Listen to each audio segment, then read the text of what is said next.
Bom dia, boa tarde, boa noite. Aqui quem está falando com vocês é Luciano Carvalho Cardoso do ICH Consultoria. E hoje nós vamos falar para quem trabalha aí com gestão, com inovação, com criatividade e está buscando inovar nos negócios, inovar nos projetos, mas está meio perdido, né? A gente fica eventualmente meio perdidos no meio de tantos nomes, tantas ferramentas, que a gente não sabe exatamente como que usa, qual usar e nem mesmo quais são os melhores resultados que nós vamos obter. O objetivo desse vídeo de hoje é mostrar quem é quem nas ferramentas de criatividade e inovação. E para isso, nós vamos perguntar o seguinte: quando a gente começa a pensar em tudo que nós temos para utilizar, o que mais aparece são nomes malucos, né? Design Thinking, Lean Canvas, PM Canvas, Essential Canvas, BMG Canvas, e isso vai nos deixando meio loucos, né? Porque no final das contas você fala, gente, o que eu vou usar? Eu uso todos, eu uso como? Eu pego um só e vou igual uma locomotiva? O que eu faço? Calma, hoje nós vamos ver nesse vídeo 3 ferramentas e vamos perceber um pouquinho como é que elas funcionam de uma maneira diferente, mas que podem ser trabalhadas de maneira integrada. Vamos começar no seguinte: Design Thinking. Certamente você já deve ter ouvido falar muito a respeito dessa ferramenta, mas não entendeu exatamente qual que é a função dela, qual que é o direcionamento dela, para que ela serve e principalmente qual é o melhor momento para a gente poder utilizar essa ferramenta para ter os melhores resultados. Bom, primeiramente, o Design Thinking, mais do que uma ferramenta, ele é um método. Por que ele é um método? Porque ele é um processo. Tá? Ele é um processo que nós podemos dividi-lo em 3 grandes etapas: observar, refletir e agir. Na etapa de observar, nós temos o quê? Um processo chamado imersão, que tem exatamente a função de observação, porém um pouco mais profundo do que só observar. Nós temos aqui um processo de pesquisa, de captação de informações e de construção de empatia com aquele que é o nosso cliente potencial. Basicamente, o Design Thinking, ele é um método que nos permite o quê? Desenvolver novos produtos ou serviços centrados no cliente ou centrados no usuário. Justamente por isso, ele é muito utilizado na área de projetos de informática, né, onde o objetivo, mais do que criar uma ferramenta para resolver problemas, a gente está criando uma ferramenta para resolver problemas para alguém. E esse alguém é que vai ser o usuário, né? Então, imersão é um processo muito importante nessa fase de observação. Ainda na fase de observação, nós temos a análise e síntese. O objetivo da análise e síntese é coletar as informações obtidas na fase da imersão e, a partir daí, você desenvolve, identifica e analisa qual é o problema real que o nosso cliente possui. Lembrando que as reclamações do cliente não são necessariamente o problema que ele tem, mas sim os sintomas de um problema. Ele está percebendo os efeitos da existência de um problema. O que dá a nossa capacidade de criar uma solução para ele não é perceber os sintomas, mas conseguir ir um pouquinho além e dos sintomas nós identificarmos a real causa. E é nessa fase que a análise e síntese mostra o seu valor. É então que nós entramos na etapa da reflexão, E nós temos o quê? O processo de ideação. A reflexão ela nos leva a dar um passo adiante, porque uma coisa é você saber o problema e ter as informações catalogadas. Outra coisa é você dar um passo criativo, pegar essas informações e dizer, a partir daí, o que é que eu posso fazer para resolver o problema? O que poderia ser criado, desenvolvido? O que poderia ser feito para ajudar não apenas uma pessoa, mas muitas pessoas que estejam em condições semelhantes. E esse processo de geração de ideias, ele é chamado de ideação. Por quê? Porque é um processo em que nós vamos trabalhar algumas ferramentas ali, como por exemplo o brainstorming, que nos ajudam a gerar uma série de ideias. O processo de ideação, ele basicamente é um funil. Um funil que primeiro faz assim, depois faz assim. Ou seja, primeiro você gera muitas ideias, depois você vai selecionar essas ideias até você chegar naquela que vale a pena você investir. Ou seja, criar um protótipo e ver e aplicar para ver se ela funciona. E é aí que nós entramos na etapa da ação. A partir da prototipação, nós criamos ali uma série de testes, né, de modelos que vão ser utilizados, aplicados inclusive com clientes que nós chamamos de early adopters, né, que são aquelas pessoas entusiastas que querem conhecer, querem apoiar, sabe que o negócio ainda está cheio de erros, e, inclusive a função dela é identificar esses erros, esses bugs, para nos ajudar a melhorar o produto. E, claro, junto com a prototipação, nós temos o teste, né, que é quando, daquele primeiro público inicial, nós começamos a fazer um modelo funcional e levamos ele para um teste de campo. Então, veja, o Design Thinking ele é um método, porque ele é um processo que vai nos levar continuamente a desenvolver e refletir sobre produtos e soluções. Mas, se você falar, eu quero criar um negócio, o Design Thinking ele é sozinho suficiente para isso? Não, não, porque como nós vimos aqui, o que ele faz é te ajudar num processo de desenvolver uma solução para um problema focado em um determinado público, um determinado segmento de clientes. Ele te ajuda nesse processo, mas a solução que você encontrou não quer dizer que você já tenha um negócio.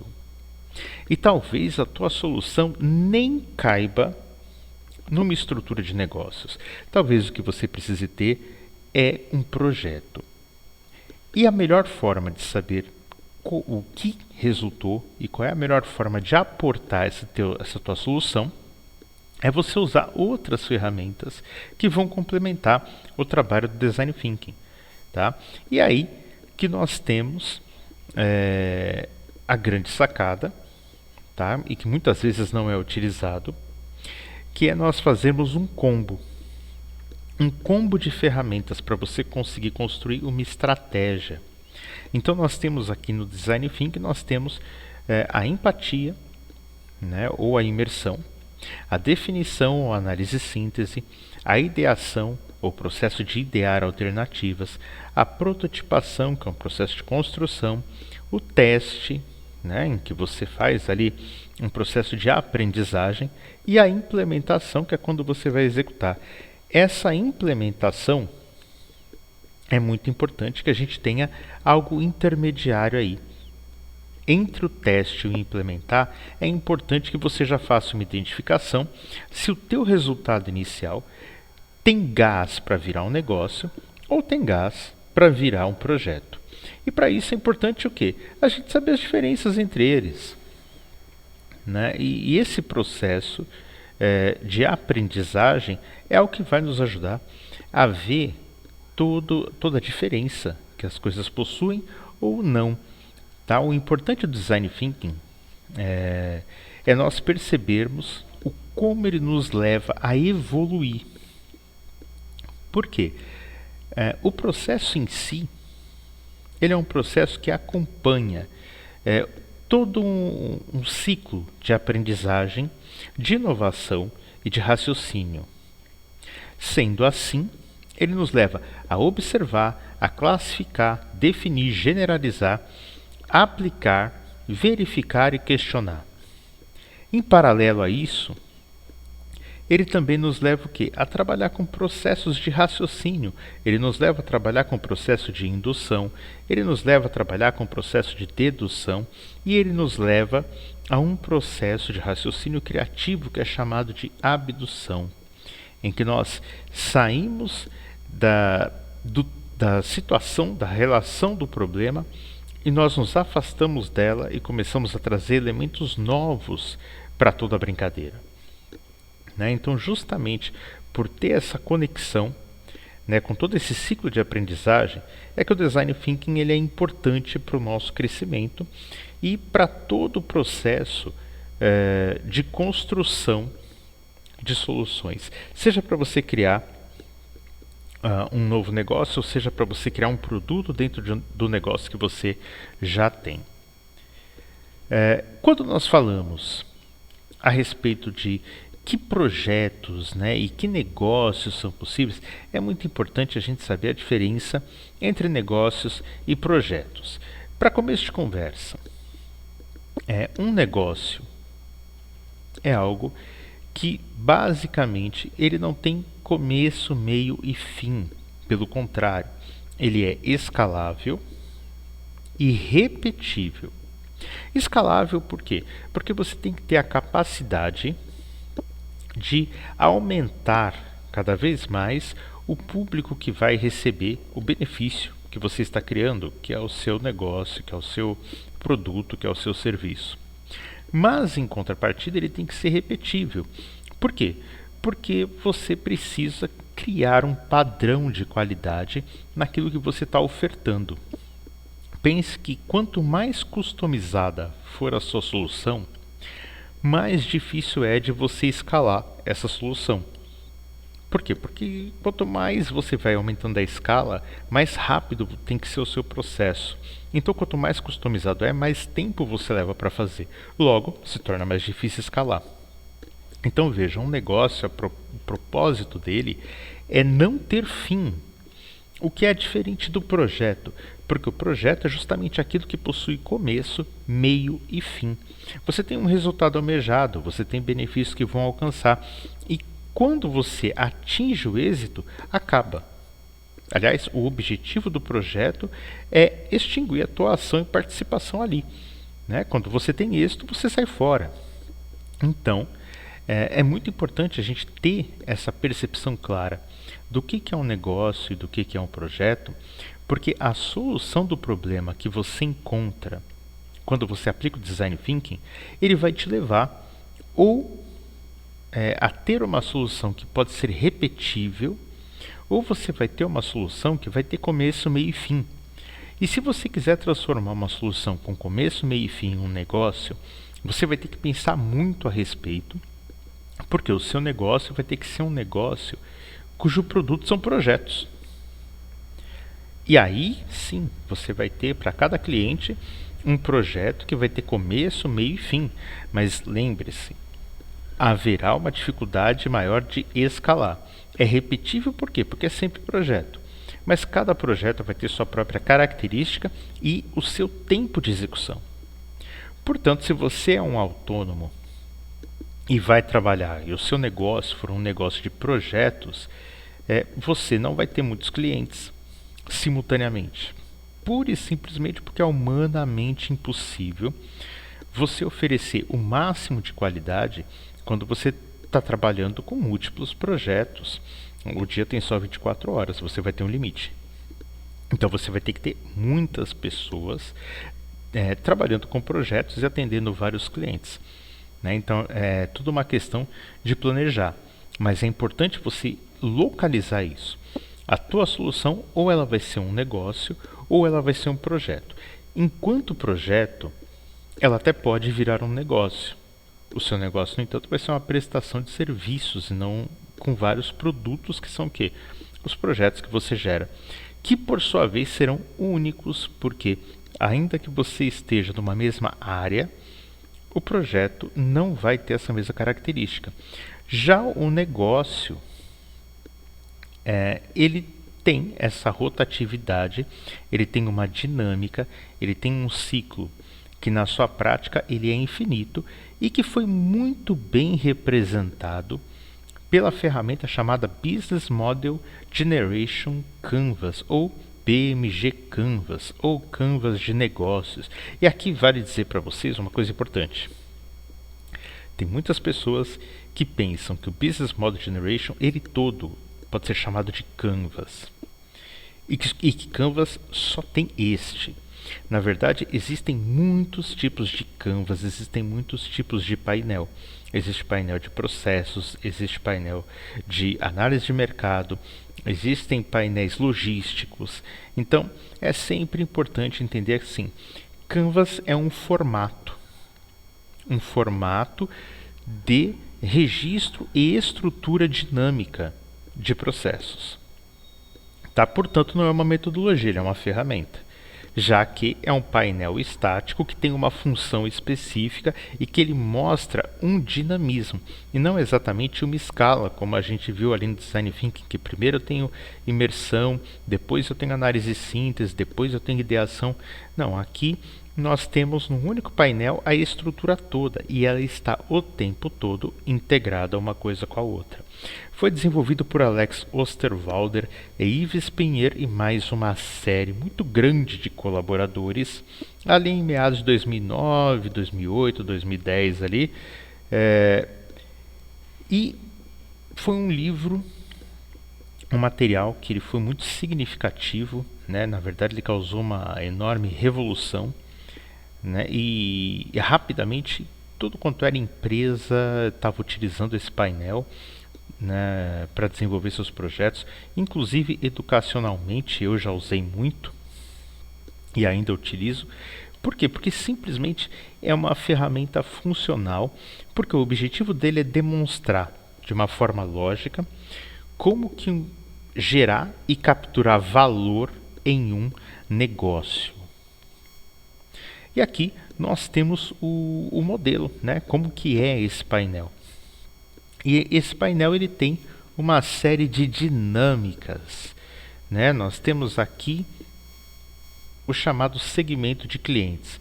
Esse segmento de clientes está diretamente ligado com a proposta de valor, ou seja, o valor que você gera do seu produto ou serviço, ele é diretamente localizado com os clientes que estão aqui. Né? Então, o que você desenvolve de um lado, ele vai atender o outro lado. Então, você está criando o valor sob medida para uma necessidade, para uma demanda. Portanto, você não começa um negócio exatamente do seu produto. Você começa de uma relação. E essa relação ela é marcada o tempo todo aqui. Por quê? Para que você consiga transmitir o seu valor para este indivíduo, é preciso que você construa os canais de comunicação corretos. E ao fazer isso de uma maneira correta, você precisa garantir o quê? Uma linha de retorno. O cliente precisa ter uma forma de comunicar-se com você. E é aqui que nós temos o relacionamento de clientes. Né? Então aqui criou-se um ciclo. Percebe a diferença de projeto para negócio? O negócio ele vai construir um ciclo. E esse ciclo ele tem um fundamento, ele tem aquilo que é necessário para garantir a qualidade. Para você entregar o valor que você estabeleceu para o seu cliente, é preciso que você tenha o quê? Um conjunto de atividades-chave e um conjunto de recursos-chave sem os quais você não consegue fazer as atividades que precisa. Né? E é lógico, nesse processo de atividades de recursos, você sempre vai precisar de parceiros-chave. São seus fornecedores, são os terceirizados, são aqueles que pegam uma parte do processo para realizar. Então, os parceiros-chave eles são fundamental nessa estrutura. E aqui embaixo, nós vamos ter, claro, todo esse bloco aqui gera custo. Em contrapartida, todo esse bloco aqui gera receita. Então, você elenca aqui tudo que te dá custo, tudo que gera receita, e é claro, a receita tem que ser maior do que os custos. E aqui está montada a sua estrutura de negócio. Onde isso se integra com o Design Thinking? Simples. Design Thinking te ajuda a chegar nisto aqui, no valor, no produto, no serviço que você vai criar para este sujeito aqui. Uma vez feito isso, você precisa descobrir. Isso que você está fazendo ficará onde? Isso que você está fazendo vai ser aportado em um negócio ou vai ser aportado em um projeto? Se for em um negócio, esta ferramenta Business Model Generation te ajuda a conseguir estabelecer as regras, né? Estabelecer como que a coisa vai ser desenvolvida. Mas e se não for? Bom, aí você precisa testar também. Existem muitas ferramentas focadas, né? Assim como a gente tem o Business Model, nós também temos ferramentas para projetos. E quando eu digo nós, não sou eu, tá? Não fui eu que criei nada. O que eu fiz foi testes, né? Eu usei várias ferramentas, testei várias ferramentas, né? Em vários tipos de projetos, em vários tipos de negócios diferentes, né? Em todo o trabalho de consultoria, em todo o trabalho junto a grupos de trabalho em unidades escolares. Então, eu já fiz uma série de testes com essas ferramentas para ver quais funcionavam bem. Uma que eu gosto muito de trabalhar, por vários motivos, é o chamado PM Canvas, que foi desenvolvido pelo professor José Finocchio Júnior e distribuído gratuitamente mediante ali a Creative Commons. E eu acho muito legal essa ferramenta, primeiro, porque é uma ferramenta genuinamente brasileira, muito bem desenvolvida, com uma prática muito boa, e ela demonstra de uma forma muito clara a dinâmica de projetos, né, alinhado com as melhores estratégias de gerenciamento de projetos, que é o PMI. Então, quem já ouviu falar aí do PMBOK, e quem já ouviu falar da PMI, que é o Project Management Institute, ele é uma referência em gerenciamento de projetos. E o PM Canvas, ele consegue concentrar em um único painel toda a estrutura de projetos, né? Então, assim como a gente deu uma observada no Business Model, vamos dar uma observada aqui também. E nós temos também uma dinâmica aqui que acontece todo ao mesmo tempo. Primeiro, nós temos a justificativa, ou seja, o passado, né? O que acontece, quais são as coisas ruins que estão acontecendo que precisam ser resolvidas. Essas coisas ruins, nós descobrimos elas por onde? Mediante o processo de imersão do Design Thinking, a gente percebe toda essa situação, inclusive o problema real. E isso nos leva a um objetivo, que é chamado aqui de objetivo SMART, né? E que tem toda uma característica, porque ele é específico, ele é mensurável, ele é temporalizável, ele é realizável, né? Então ele tem uma série de objetividades para o seu objetivo. Ele não pode ser excessivamente amplo, ele tem que ter especificidades ali. Para quê? Para que você consiga mensurar se está atingindo ele ou não. Claro, nós temos aqui o resultado. Depois que eu atingir esse objetivo, o que vai acontecer? Né? Então, geralmente o benefício aqui ele resolve os problemas que estão aparecendo na justificativa. E tudo isso que representa o porquê eu estou fazendo este projeto, ele vai ter uma forma, e a forma é o que aparece aqui. É um produto, é um serviço, é um pacote de coisas, mas ele tem ali uma forma única ali que vai ser realizada, é o que vai ser entregue ao final. E tem aqui um conjunto de requisitos, né? O que é necessário para que a gente consiga fazer isso? Vamos pensar um modelo básico aqui, vamos pensar que isso aqui seja um bolo, né? Então o bolo tem que ter os ingredientes, que é o que viria aqui. Os stakeholders são todos os envolvidos nesse processo. Então a gente tem fatores externos, nós temos a sua própria equipe, nós temos os concorrentes, nós temos uma série de elementos que aparecem ali no stakeholders, ou seja, são as pessoas, é o quem da brincadeira. Então aqui nós temos o porquê, aqui nós temos o que, e aqui nós temos o quem que participa da história. Porque aqui nós temos todos os fatores externos envolvidos e aqui nós temos a sua equipe. Né? Quais são as funções necessárias para poder fazer esse produto ser desenvolvido, esse projeto acontecer. E aí nós temos aqui o grupo de premissas, né? O que é que nós já sabemos e que pode nos ajudar a ter mais êxito e mais qualidade no resultado. Nós temos aqui as restrições, ou seja, o que é que nós temos que nos limitar, quais são as leis, quais são os fatores que nos delimitam aqui no processo, que elementos têm que ser respeitados aqui, está em restrições. O grupo de entregas é exatamente a etapa do como que vai ser feita a coisa. Então, se aqui eu tenho o que, e aqui eu tenho a lista de ingredientes, aqui eu tenho o modo de preparo. Né? Então é aqui no grupo de entregas que eu tenho o que eu faço primeiro, o que eu faço segundo, o que eu faço terceiro, até chegar no final. E aqui no último bloco, nós temos os riscos, né? Tudo que está envolvido nesse processo. Ele tem gargalos, ele tem pontos ali que nos trazem riscos no desenvolvimento da coisa. E nós temos que nos atentar a ele, inclusive nos planejar. Né? Se isso acontecer, o que eu faço, e para evitar isso de acontecer, o que eu faço também. E aí nós temos aqui o tempo, né? O quando. Então, para cada item do grupo de entregas, eu vou ter um tempo que eu vou levar para realizar aquilo. E, por fim, o custo de cada uma dessas coisas que foram elencadas aqui no grupo de entregas. Né? Então, eu tenho um círculo aqui.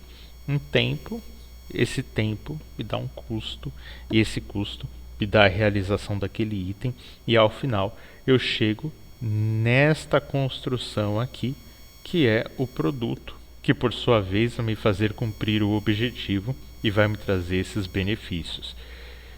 Então eu tenho esse ciclo, mas é um ciclo que tem começo, meio e fim, diferente do negócio. Veja que o negócio eu estou gerando sempre a mesma coisa para pessoas diferentes. Aqui eu gero coisas diferentes para pessoas diferentes. Então eu tenho apenas um método em comum, ou uma área de atuação em comum. Mas eu vou ter problemas com especificidades diferentes. Então veja, a solução que nós pensamos no Design Thinking, ela nem sempre vai gerar um negócio. Ela muitas vezes vai gerar um projeto. Às vezes o que eu resolvi lá era um projeto. Mas às vezes não. Às vezes o que eu penso que seria um projeto, quando eu vou olhar, eu falo, peraí, mas isto se encaixa numa estrutura de negócios. Então, eu posso usá-la continuamente aqui, porque ela é replicável, ela é repetível. Já aqui não é replicável, cada solução é única. Então veja como as coisas ficam mais interessantes. Se você usa só o Design Thinking, no final você vai ter apenas um protótipo. Você não sabe exatamente o que fazer com isso. Quando você submete elas ao Business Model Generation, ou ao PM Canvas, ou a qualquer outro canvas de projeto ou de negócios, você consegue perceber onde ela se encaixa melhor, onde ela funciona melhor e o que você pode obter com isso. Né? E isso pode trazer resultados muito interessantes.